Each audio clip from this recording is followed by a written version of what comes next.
make sure I don't get ahead of myself because sometimes I have a habit of running.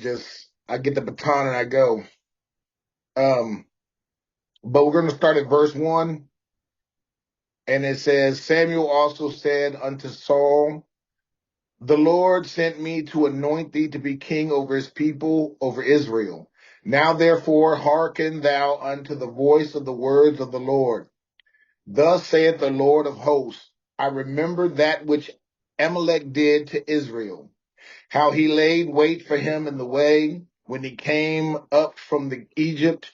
Now go and smite Amalek, and utterly destroy all that they have, and spare them not, but slay both man and women, and infant and suckling, and ox, sheep, camel, and ass. And Saul gathered the people together and numbered them in Telaim.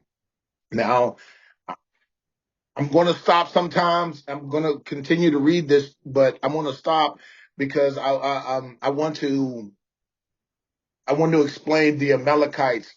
The Amalekite, it's okay. Everything in the Old Testament is a type and a shadow, as well as an actual historical event that God used these people and so forth. But and it Amalek represents an Amalekite spirit. And what I mean by that is Amalek is there to confuse you.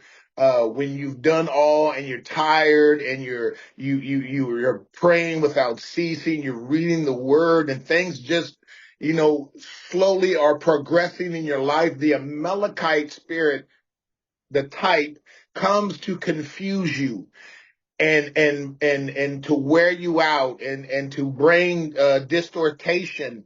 It will attack you from behind. Things from your past will start to arise to get your focus off the future, to get the focus off of what you are called to do, what you are progressing towards. It will come to bring distortation in your life. So anytime that you are progressing towards something and moving towards something and going toward that target and to obtain it, the enemy, the Amalekite spirit, will come to confuse you, to bring doubt in your life. Should I go this way? Should I do this thing? Should I do that thing? So, and the reason I use that, and a lot of people in the Christian world today are confused, or not confused. They don't like that terminology. Oh, that's a Jezebel spirit, or that's an Amalekite spirit, but it's a type. It's showing you these things come to destroy you. Was there not a spirit behind these people? Was there not a spirit that was behind the Amalekites? Just like we have the Holy Spirit, what spirit do you think the enemy has? You think that's just them? No, it's an Amalekite spirit. It's an Amalekite coming to destroy you and try to take your eyes off the target so you can look back at what you used to say or used to do, or things in the past that came to that you have already conquered and overcome. But an Amalekite spirit comes to bring doubt. Now we're going to continue to read on. And Saul came to a city of Amalek and laid wait in the valley. And Saul said unto the Kenites, depart, get you down from among the Amalekites, lest I destroy you with them. For you showed kindness to all the children of Israel when they came up out of Egypt. So the Kenites departed from among the Amalekites. And Saul smote the Amalekites from Havilah, oh Lord, I'm sorry, Havilah, unto thou comest to Shur.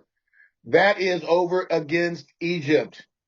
And he took Agag, the king of the Amalekites, alive, and utterly destroyed all the people with the edge of the sword.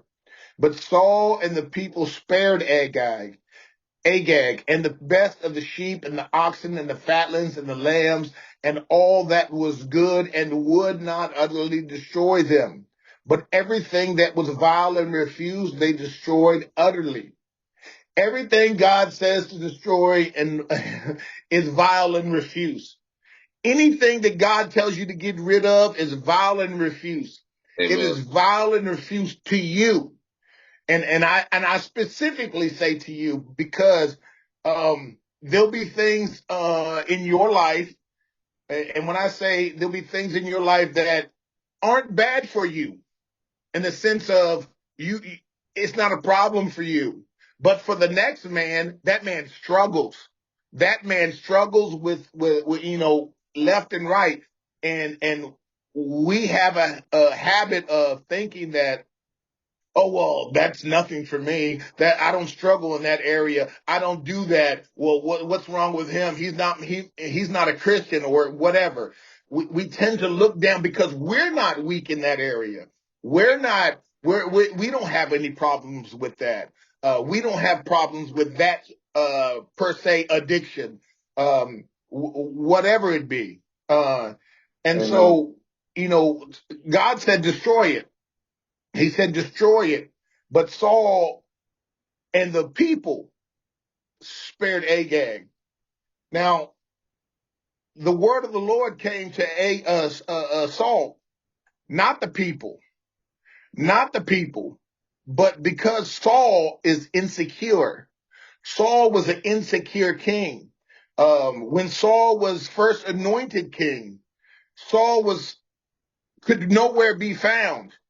Saul was hidden by the stuff, by the donkeys, by the asses that were in provided. He was hiding behind the stuff. Samuel had to go find Saul because he was insecure. He was already hidden. He was already hiding. And then that shows you from the beginning the mentality of Saul. He was already hiding. He was already doing the things that God didn't tell him to do, because he was commanded to be king. He was going to be anointed to be king, and a king has to be seen amongst all people, because any leader that hides is not a leader. He's a hider for sure, but he's not a leader. He needs to be seen. So even though he may be not wanting to be seen, he has to be seen because he's a leader. People are going to look up to a leader. People are going to look up to those in charge. Children look up to their parents because their parents. Now, what if the parents always go and hide in the closet, and the kids looking like, where's mommy and daddy? Where's daddy and mommy? I don't know, because they're hiding. Regardless, we need to be seen. So Saul is being looked at. Saul has eyes on him, but he was insecure from the beginning. So insecurity crept into the kingdom through the kingship, through the leadership, through the head. It creeped in. So what falls from the head goes down to the people. And then he bred insecurity into the people. So it says, but Saul and the people spared Agag. And the best of the sheep and of oxen and of the fatlings and of the lambs and all that was good. So just because it's good doesn't mean it's godly. And would not utterly destroy them, but everything that was vile and refuse, and that they destroyed utterly. Then came the word of the Lord unto Samuel, saying, it repenteth me that I have set up Saul to be king, for he has turned his back from following me, and hath not performed my commandments. And it grieved Samuel. Oh, it hurts. It hurts when people turn from the Lord wickedly, not ignorantly, wickedly. They turn from the Lord. It grieves a man of God. It grieves a man of God when the word of the Lord is out and you see it on a person's life and they still refuse to accept it on their life. And he cried out unto the Lord all night. And when Samuel rose early to meet Saul in the morning, it was told Samuel, saying, Saul came to Carmel, and behold, he set him up a place, and is gone about and passed on and gone down to Gilgal. Saul